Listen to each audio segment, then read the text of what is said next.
ओम नमो भगवते वासुदेवाय।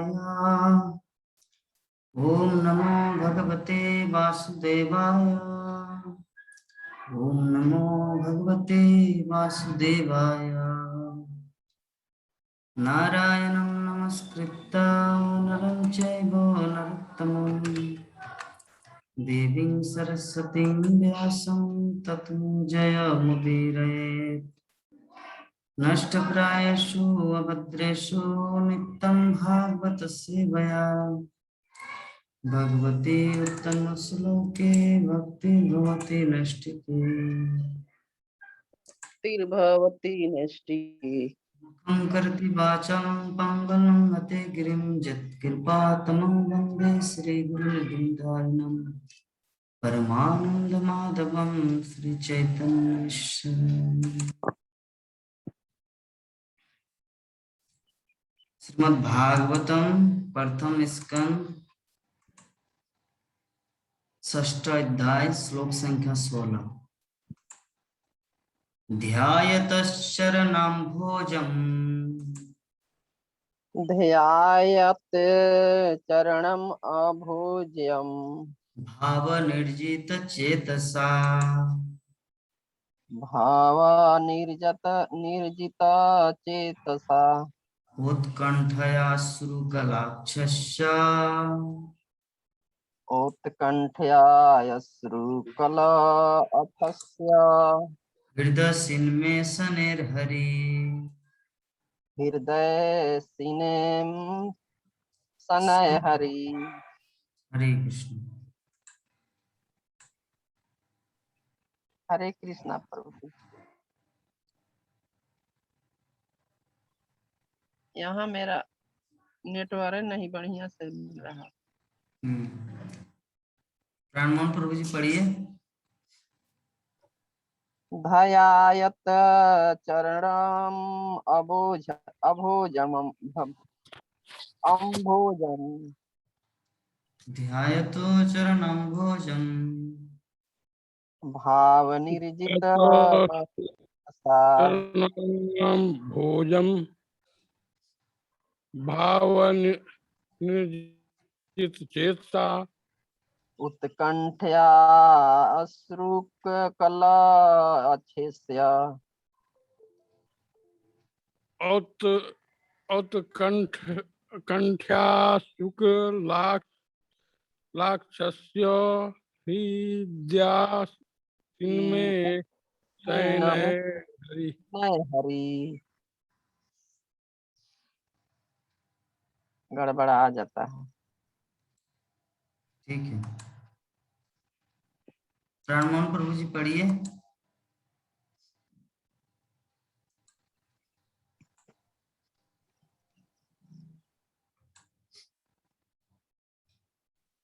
मैं पढ़ूं प्रभु जी? अब तो पढ़े ना जी। अनुवाद पढ़िए, श्लोक पढ़िए श्लोक।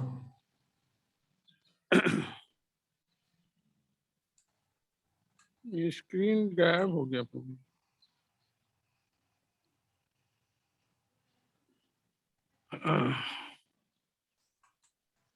ध्यायतस चरणाम भोजन भाव निर्जित चेता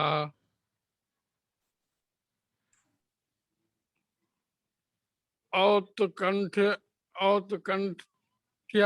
शुक लाक्षस्य हृदयास्मिन् स्नेह हरि। नंदा किशोरी माता जी अनुवाद तात्पर्य जी पढ़िए। हरे कृष्णा प्रभु जी। ज्यों ही मैं अपने मन को दिव्य प्रेम में लगाकर भगवान के चरण कमलों का ध्यान लगा उधर दिखाई नहीं पड़ रहा। ध्यान लगा कि मेरे नेत्रों से आंसू बहने लगे और भगवान श्री कृष्ण बिना विलंब किए इधर मेरे हृदय हृदय कमल में हो गए। प्रकट हो गए। जय श्री गुरु शिला प्रभुपाद की जय। तात्पर्य, यहाँ पर भाव शब्द महत्वपूर्ण है। यह भाव अवस्था तब प्राप्त होती है जब भगवान के लिए दिव्य प्रेम होता है। प्रारंभिक अवस्था श्रद्धा अथवा भगवान के प्रति चाह कहलाती है। इस चाह को बढ़ाने के लिए मनुष्य को शुद्ध भक्तों की संगति करना जरूरी है। तीसरी अवस्था में भक्ति के विधि विधानों का अभ्यास करना होता है। इससे सारी आशंकाएं दूर हो जाती है और भक्ति पथ में अवरोध उत्पन्न करने वाली सारी वैयक्तिक त्रुटियां हट जाती हैं। जब सारी आशंकाएं तथा वैयक्तिक त्रुटियां दूर हो जाती है तो दिव्य तत्व में आदर्श दिखाई नहीं पड़ता है। प्रभु जी थोड़ा सा आशा होती है और उसके प्रति रुचि अधिक अनुपात में बढ़ती है। इस अवस्था में आकर्षण उत्पन्न हो जाती है और इसके बाद ऊपर कीजिए प्रभु जी। भाव की अवस्था प्राप्त होती है। नीचे चला गया, अच्छा, हम पढ़ें क्या? नीचे चला गया।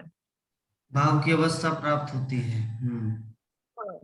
जो भगवान के प्रति अटल प्रेम की पूर्व अवस्था है, वे सारी अवस्थाएं प्राप्त होती है।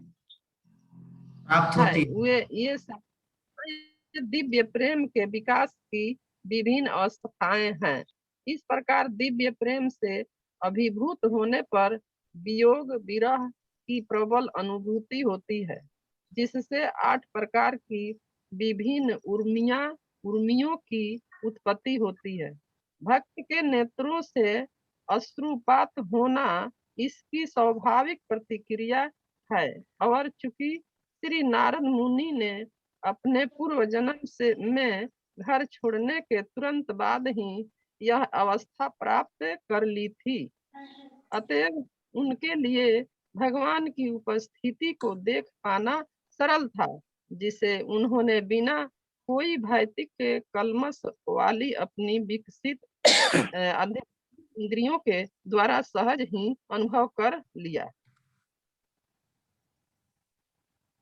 हरे कृष्ण। पर बहुत सुंदर माता जी। तो इस प्रकार श्री नारद मुनि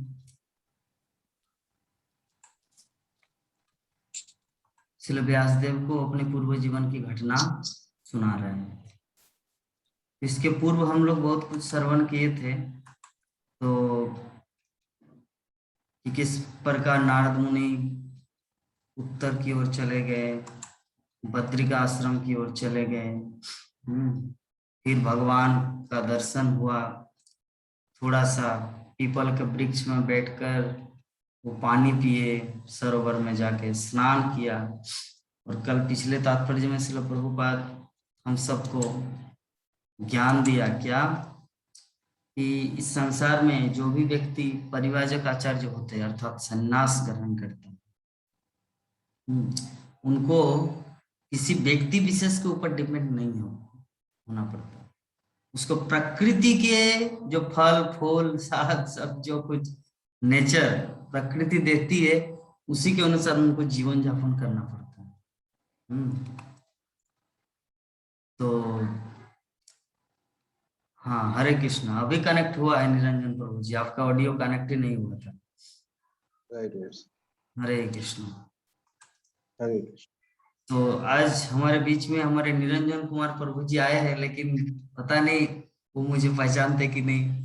मुझे भी नहीं लगता कि प्रभु जी को कभी देखे। प्रभु जी आप अपना थोड़ा सा परिचय प्रदान करें, हमारे बीच में 2 भक्तगण हैं।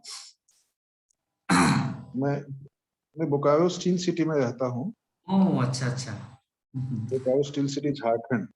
अच्छा अच्छा, बहुत सुंदर। और यहाँ एक इस्कॉन का एक नया प्रोजेक्ट स्टार्ट हुआ है एंड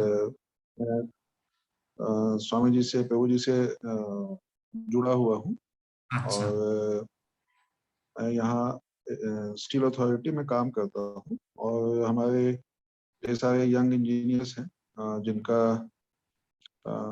जिनको मैं स्पिरिचुअल अवेकनिंग सॉर्ट ऑफ के लिए, so that this awakening leads to organizational excellence also. उस कंटेक्ट मैंने एक यहाँ टॉक भी करवाया है और मैं चाहता हूँ कि इस तरह के प्रोग्राम से जुड़कर जो अपने अंदर जो आशंका है, शंका है और जो अपना स्पिरिचुअल अपलिफ्टमेंट करूँ, तो मुझे अच्छा लगता है। बहुत सुंदर प्रभु जी, आपकी भावना जो है ना एक आत्म साक्षात्कार योगी की तरह है और यही एक मनुष्य का होना चाहिए, है ना। और हमारे बीच में जो दो, एक माता जी और प्रभु जी जुड़े, एक है प्राण मोहन सिंह, शायद आप जानते होंगे, वो भी सेल के ही थे। प्रभु जी को पहचान पा रहे, जो चश्मा पहने हुए हैं? क्या प्राण मोहन, नाम है? श्याम मोहन सर, राम प्राण, मोहन सर। हम लोग रिटायर कर गए, हम रिटायर कर गए प्रभु। जी जी जी जी, हाँ हाँ, हम 2015 बोकारो में हैं। में ही जी जी रिटायर जी, कर गए। Okay okay. अभी हम एचआरडी में हैं यहाँ बोकारो स्टील। अच्छा, ठीक। बहुत सुंदर। चलिए, तो आपका वाणी सुन के बहुत अच्छा लगा प्रभु जी। ऐसे में तो इंस्पिरेशन आपको होना चाहिए, लेकिन आपकी वाणी सुनकर हमें इंस्पिरेशन प्राप्त हुआ कि शंकाएं या आशंकाएं विभिन्न प्रकार का हमारे जीवन में होता है, वो सबको दूर करने के लिए विभिन्न सत्संग के कार्यक्रम में जोड़ना पड़ता है अपने आप को, तभी कुछ मिलता है। क्योंकि व्यक्ति अपनी कल्पना के आधार पर कितना दूर तक सोच सकता है, एक सीमा है। लेकिन जब वो विभिन्न भक्तों से, विभिन्न व्यक्ति विशेष से जब वो जुड़ जाता है, तो जब उनका अपना अपना अनुभव सुनता, तो ये हमारा जो रियलाइजेशन है वो बढ़ जाता है। और आपकी ये भाव मुझे बहुत ही अच्छा लगा निरंजन प्रभु जी। तो आप मायापुर धाम कभी आए हैं? श्री धाम मायापुर जगन्नाथ प्रभु जी के सानिध्य में, या अकेले हो या जो भी हो, कभी आए हैं श्री धाम मायापुर इस्कॉन? नहीं, मैं हाल ही में जुड़ा हूँ उससे। अच्छा अच्छा, मैं अभी वहां नहीं गया। हाँ चलिए, भगवान श्री चैतन्य महाप्रभु आपको बुला लेंगे बहुत जल्दी, चिंता करने का जरूरत नहीं है। और वहाँ पे राधा बन बिहारी ना, हमारे जो बोकारो में जिस्कॉन टेम्पल है, राधा बन जी बिहारी जी नाम है। हाँ, राधा बन बिहारी। जी। राधा बन बिहारी। हमारे रांची में जो है वो राधा रमन, हमारे मायापुर में जो है राधा माधव, मुंबई में जो है राधा रास बिहारी, पुणे में जो है वो राधा वृंदावन चंद्र, चौपाटी मुंबई में जो है राधा गोपीनाथ, मीरा रोड मुंबई में जो है राधा गिरिधारी। तो इस प्रकार भगवान जहां जहां इस्टेब्लिश हुए हैं, सबका एक विशेष नाम है ना। तो बोकारो के है राधा वन बिहारी, ये याद रखना। वन बिहारी इसलिए नाम दिया गया है क्योंकि उसका दो तात्पर्य है। पहला कि वन बिहारी मतलब भगवान जंगल में अपने सखाओं के साथ घूमते रहते हैं, और दूसरा झारखंड जो है, झारखंड में भी जंगल, वन। तो ऐसे वन में विहार करने के लिए भगवान बोकारो में अवतरित हुए हैं, इसीलिए एक दूसरा नाम है वन बिहारी। उसका दो अर्थ है, एक है गोलोक वृंदावन में अपने ग्वाल बाल सखाओं के साथ घूमना, और दूसरा कि झारखंड एक प्रदेश ऐसा है जो वन, जंगल, जहाँ पे महाप्रभु कीर्तन करवाए थे, सांप, सिंह, भालू, बंदर, सबको हरे कृष्ण महामंत्र करवाए थे। तो इसी कारण से वन बिहारी एक नाम हुआ। क्योंकि बोकारो हो, धनबाद हो, रांची हो, जमशेदपुर हो, पूरा राज्य पहले जंगल था। इसीलिए भगवान वन बिहारी के रूप में बोकारो में प्रकट हुए। ये कितना सौभाग्य की बात है ना। निरंजन पर वो आप मोबाइल को जो ऐसे किए है ना, उसको ऐसे कीजिए, तब क्या होगा ना, इधर जो हमारा वीडियो तो यूट्यूब में जाएगा, तो हाँ, यस, इसमें पूरा क्लियर आ रहा है। तो हम लोग जो प्रसंग जो चल रहा है हमारा श्रीमद् भागवतम के प्रथम स्कंद 6 अध्याय श्लोक संख्या आपका 16। तो इस अध्याय में नारद मुनि और व्यासदेव का वार्तालाप चल रहा है, ठीक है। कि व्यासदेव अपने 4 वेद, 18 पुराण, 6 शास्त्र, 108 उपनिषद ये सब रचना करने के बावजूद भी जब अपने आप को संतुष्टि फील नहीं कर पा रहे थे, तब उनके गुरुदेव नारद मुनि उसकी कुटिया में पधारे। और नारद मुनि आने के बाद उसको सब कुछ थोड़ा डांटा भी कि तुमने इतना कुछ, ऐसे में लोगों के जीवन में, हाँ, लोगों के हृदय में काम वासनाएं हैं, भौतिक इच्छाएं उनके पास ऑलरेडी है, और आप उसे क्या करते हैं ना, केरोसिन देखिए उसको माचिस की तिली में उसको और आग लगा रहे हैं। ये अच्छा नहीं है। उनको निवृत्ति मार्ग में न ले जाकर आप उसको प्रवृत्ति में घुसा रहे। जैसे मान लीजिए एग्जाम्पल, कोई व्यक्ति टमाटर खाने के आदी है और उसको बुखार हुआ है, और डॉक्टर अभी उसको डॉक्टर एक सेमिनार कर रहे हैं कि टमाटर हमारी जिंदगी में बहुत ही इंपॉर्टेंट है, हमारे लाइफ को बहुत ही, एक टमाटर 7 एप्पल का काम करते हैं। अगर ऐसा प्रवचन करेंगे तो जो व्यक्ति का बुखार हुआ है ना, जो टमाटर खाने से बुखार और बढ़ जाएगा, तो वो ज्यादा से ज्यादा टमाटर खाएगा। क्यों? क्योंकि डॉक्टर प्रवचन कर रहा है, सेमिनार दे रहे कि टमाटर हमारे शरीर के लिए कितना लाभदायक है। तो उसी प्रकार नारद मुनि यहाँ पर आके बताए, ऐसे ही लोगों का एक बुखार है, मतलब भौतिक भोग, सेंस ग्रेटिफिकेशन, इंद्रिय तृप्ति करने की एक बुखार है।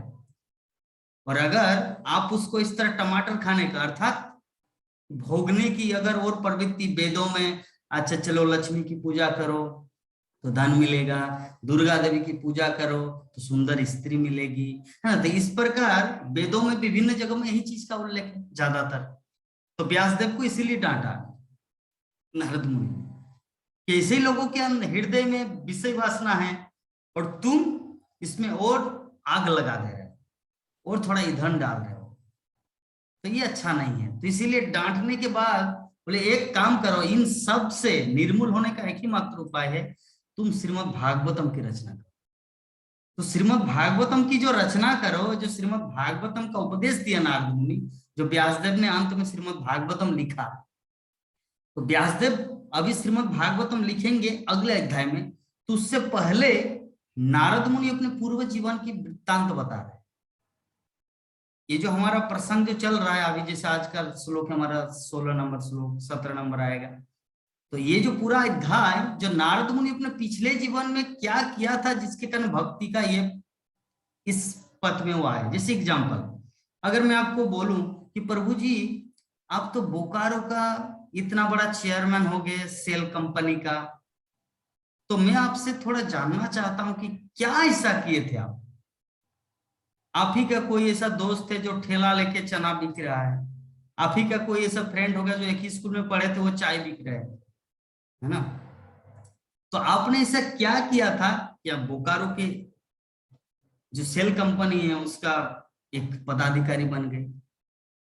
तो आप उस समय आप अपना अनुभव व्यक्त करेंगे। तो उसी प्रकार नारद मुनि को व्यासदेव ने पूछा कि पिछले जीवन में जब आप दासी पुत्र थे, हाँ, तो पिछले जीवन में दासी पुत्र थे, इतने बड़े भगवान के महान भक्त आप किससे हो गए? तो इसी का प्रसंग हमारा चल रहा है। तो आगे श्रील प्रभुपाद बता रहे हैं, अनुवाद क्या कि ज्यों ही मैं अपने मन को दिव्य प्रेम में लगाकर भगवान के चरण कमल का ध्यान करने लगा कि मेरे नेत्रों से आंसू बहने लगे और भगवान श्री कृष्ण बिना विलंब किए मेरे हृदय कमल में प्रकट हो गए। तो यह है दिव्य प्रेम। अगर हमारे हृदय में कृष्ण के प्रति प्रेम जागृत हो जाता है तो भगवान श्री कृष्ण का देर नहीं लगता हमारे हृदय में प्रकट होने। जैसे एग्जाम्पल कि एक प्रधानमंत्री है देश का, आप रहते हैं एक गांव में और प्रधानमंत्री रहते हैं दिल्ली में, ठीक है।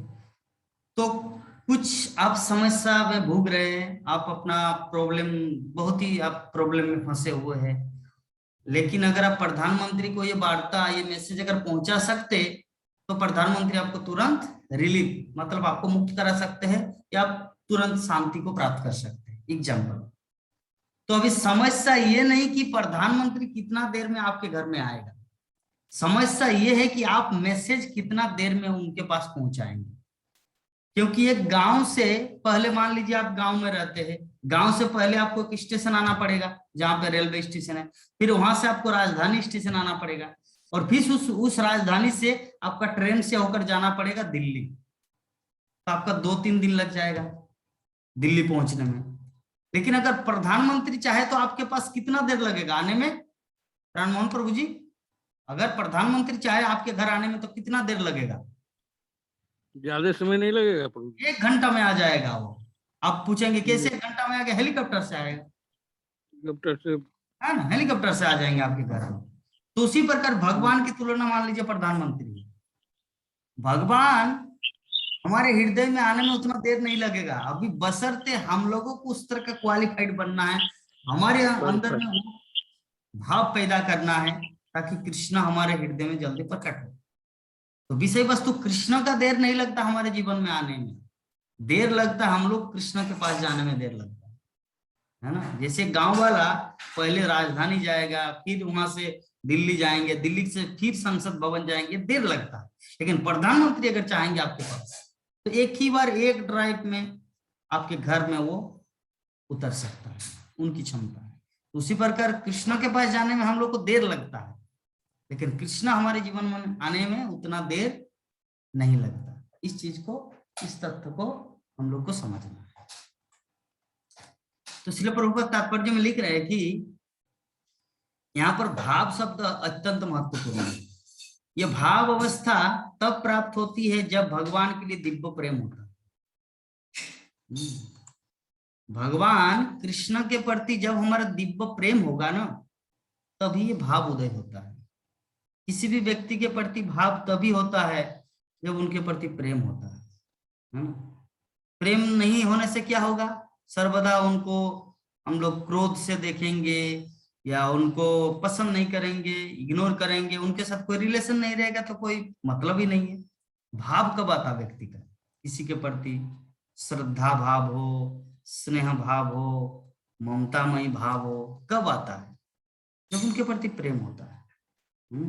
तो इसी प्रकार श्रील प्रभुपाद यहाँ पे लिख रहे हैं कि भाव जो है ना, उसी के प्रति होता है जब हम उस दिव्य प्रेम की अवस्था में रहते हैं।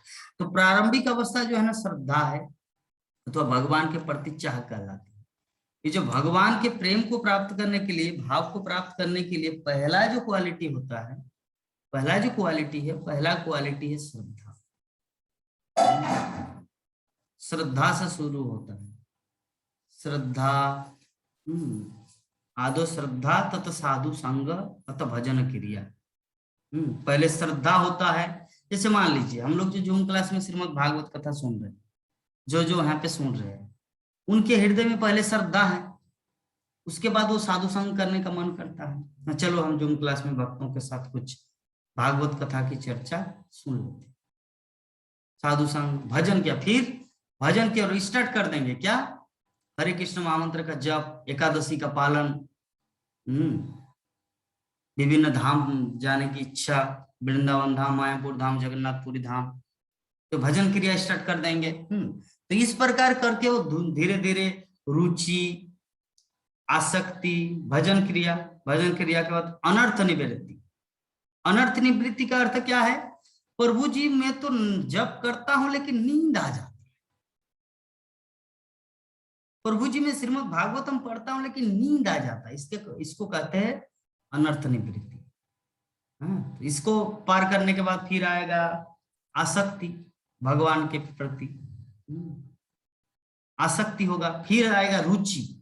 जब किसी के प्रति हम लोग अटैचमेंट हो जाते हैं ना, आसक्त हो जाते हैं ना, तो उन पर हम लोग इंटरेस्ट लेंगे, फिर इंटरेस्टिंग आएगा। पहले क्या है? श्रद्धा, उसके बाद है साधु संग, उसके बाद है आदो श्रद्धा तत् साधु संग, भजन क्रिया, अनर्थ निवृत्ति। पहले श्रद्धा, उसके बाद साधु संग, उसके बाद भजन क्रिया, फिर अनर्थ निवृत्ति, अनर्थ निवृत्ति के बाद आसक्ति, आसक्ति के बाद रुचि, रुचि के बाद भाव और भाव के बाद प्रेम। नहीं, इससे पहले हाँ, रुचि के बाद समाधि, ठीक है, आसक्ति, उसके बाद रुचि, रुचि के बाद समाधि, समाधि के बाद भाव और भाव के बाद प्रेम। ये 9 स्टेप है भक्ति में प्रगति करने का। प्रेम तक पहुंचने के लिए, ये प्रेम जो है ना, कृष्ण प्रेम तक पहुंचने के लिए हम लोगों को 9 स्टेप को पार करना पड़ता है। ध्यान रखना है, गिनती करते पुनः लिखिए। पहला क्या है? श्रद्धा।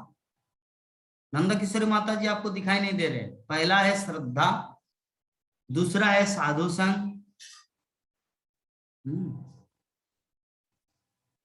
स्पीड करके लिखना प्रभु जी। हाँ, पहले श्रद्धा, उसके बाद साधु संग। नंद किशोरी माता जी आप बैठ जाइए, आपको अगर कोई समस्या है तो बैठ जाइए, ठीक है, ठीक है, ठीक है, ठीक है, डोंट वरी माता।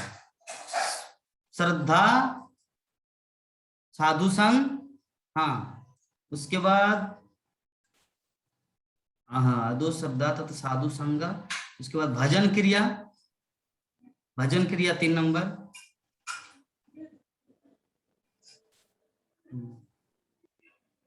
चतुर्थ में है, 4 में है अनर्थ निवृत्ति, अनर्थ निवृत्ति।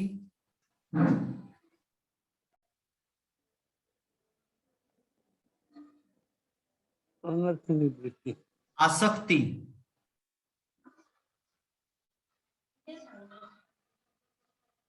आसक्ति, रुचि, रुचि। रुचि के बाद अभी एक चीज कंफ्यूजन हो रहा है कि समाधि 9 नंबर में है या 7 नंबर में, ये समझ में नहीं आ रहा है। तो एक काम कीजिए, समाधि को ब्रैकेट में रखिए, उसके बाद लिखिए भाव, समाधि को लिखिए, उसके बाद लिखिए भाव,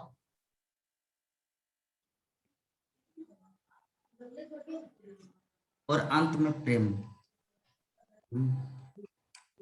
तो ये 9 स्टेप है कृष्ण को प्राप्त करने के लिए। ये जो हम लोग भजन साधन करते हैं सुबह से उठने के बाद, सुबह से लेकर रात तक, कृष्ण को प्राप्त करने के लिए इस 9 स्टेप से गुजरना पड़ता है। प्रेम शायद 9 नंबर में ही समाधि है, भाव, प्रेम और समाधि, अंत में शायद समाधि है 9वें में। बाद में इसको कंफर्म किया जाएगा, जस्ट अभी लिख के रखिए। तो श्रील प्रभुपाद बता रहे कि ये जो प्रारंभिक अवस्था क्या है? श्रद्धा, श्रद्धा से शुरू होता है। इसको बढ़ाने के लिए मनुष्य को शुद्ध भक्तों की संगति करना जरूरी है, मतलब अतः साधु संग। और तीसरा है भजन क्रिया, मतलब भक्ति के विधि विधानों का अभ्यास, इससे सारी आशंकाएं दूर हो जाती है। हाँ, उसके बाद भक्ति पथ में अवरोध उत्पन्न करने वाली त्रुटियां हट जाती है। क्या? अनर्थ निवृत्ति। और जब सारी आशंकाएं तथा व्यतिरिक्त त्रुटियां हट जाती है, तब दिव्य तत्व में आदर्श श्रद्धा होती है और उसके प्रति अधिक अनुपात में रुचि बढ़ती है।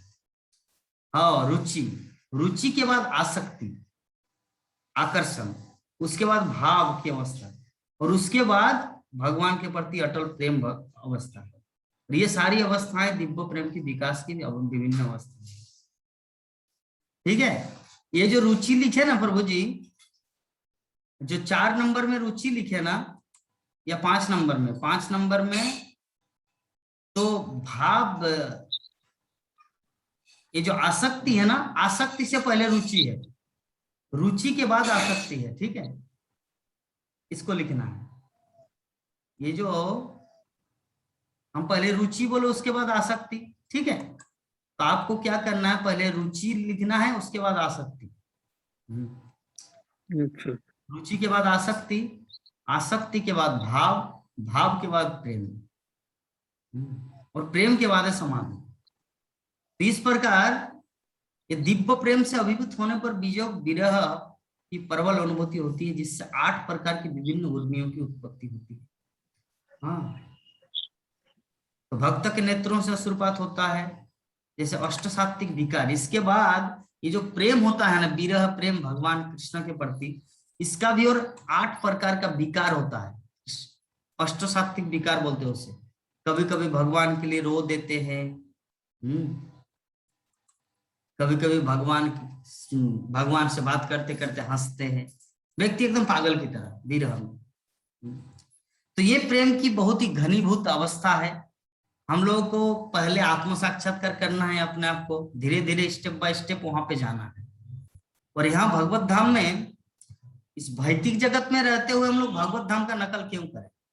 भगवत धाम में जाके भगवान के साथ प्रेम करें, ये करें। यहाँ पे रह के जस्ट श्रवण करो, कीर्तन करो, प्रचार करो, प्रसार करो, दैट्स ऑल। इस जगत में हम लोग को उतना भाव माव नहीं दिखाना है, कृष्ण के लिए मान नहीं करना है, क्योंकि ये सब करेंगे तब तो सिर्फ हमारा अपना उद्धार होगा ना। हम लोग तो दूसरों के लिए कुछ कर नहीं पाएंगे।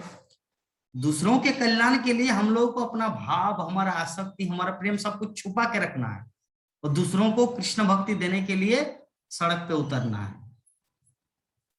ये है इस भौतिक जगत का कार्य। भगवत धाम का कार्य अलग है, भौतिक जगत का कार्य अलग है ना।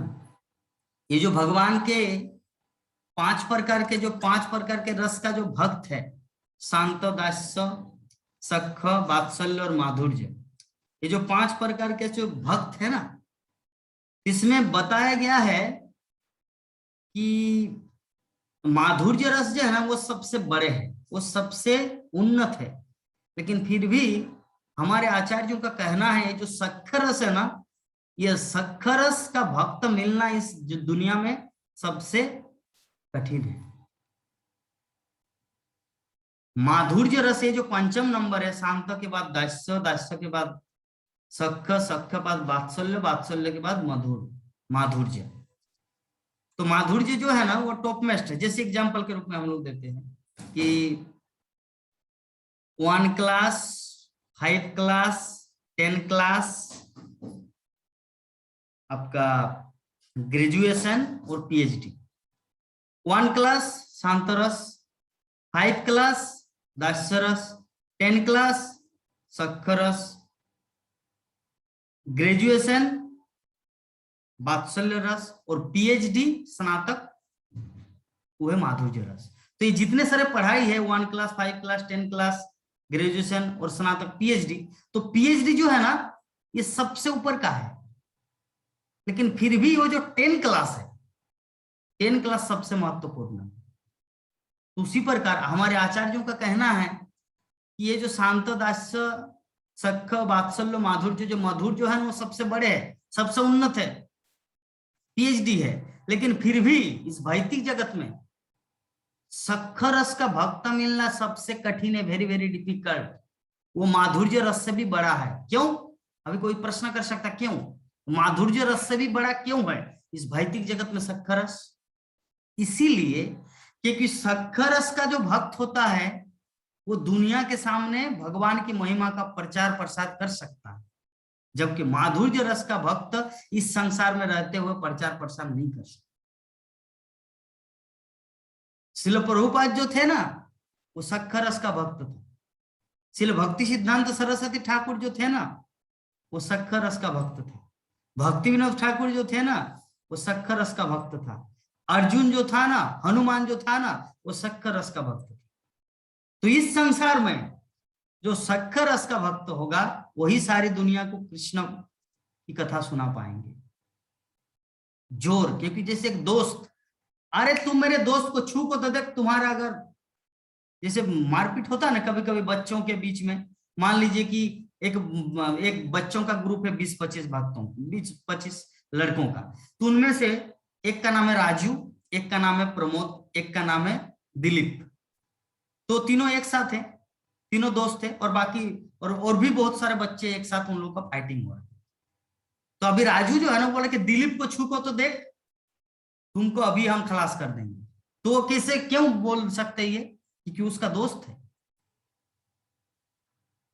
लेकिन मान लीजिए कि एक पत्नी है और एक पति है, तो पति है कृष्णा और पत्नी है एक लड़की।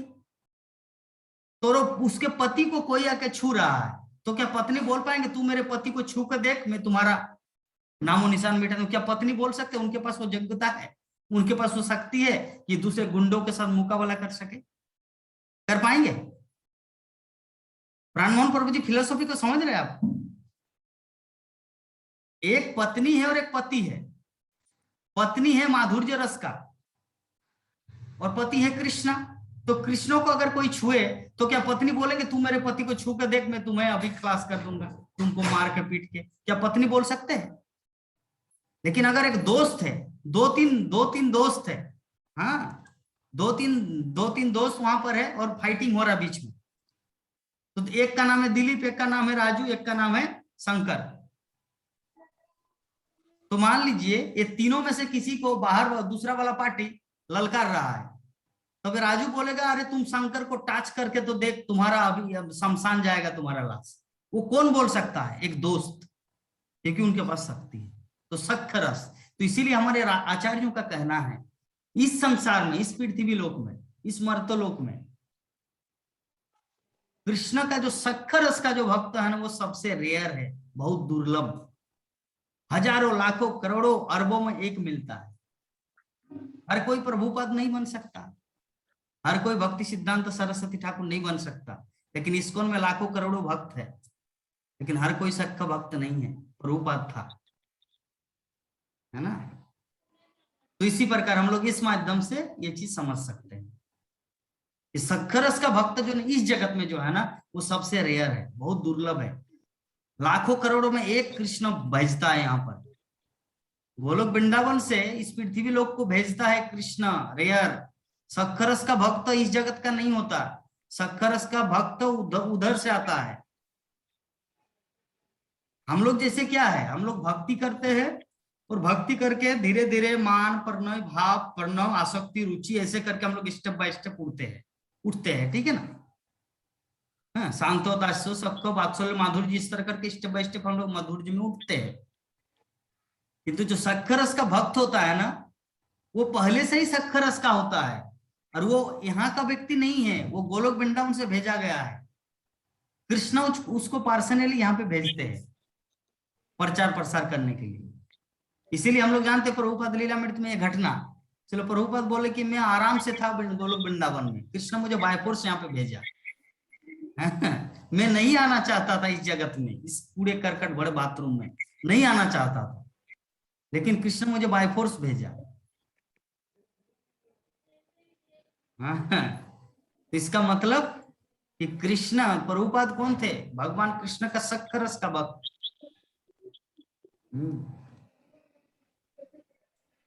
हम लोग उस एग्जाम्पल से समझ सकते हैं।